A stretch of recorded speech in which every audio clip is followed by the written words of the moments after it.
अस्सलाम वालेकुम वरहमतुल्लाह। एक मर्तबा मालिक बिन दिनार एक कश्ती में सफ़र कर रहे थे। जब कश्ती ऐन मंझधार में पहुंच गई तो मल्लाह ने उनसे किराया तलब किया। बुजुर्ग ने फरमाया कि मेरे पास तो तुम्हें देने के लिए कुछ नहीं है। अगर ऐसी ही बात थी तो मुझे कश्ती में सवार करने से पहले कह दिया होता, ताकि मैं सफ़र के लिए कोई और वसीला तलाश कर लेता। उनकी बात सुनकर कश्ती का मालिक सख्त बदतमीज़ी और बदकलामी पर उतर आया। उसने आपको इस कदर मारा कि आप पर गशी तारी हो गई।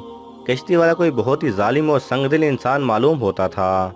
उसने इसी पर इक्तफा ना किया कि जब आपकी गशी दूर हुई तो उसने आपसे दोबारा किराया तलब करते हुए कहा कि अगर तुमने कश्ती में सफ़र करने का मुआवजा अदा ना किया तो मैं तुम्हें दरिया की तूफ़ानी मौजों के सपुर्द कर दूंगा।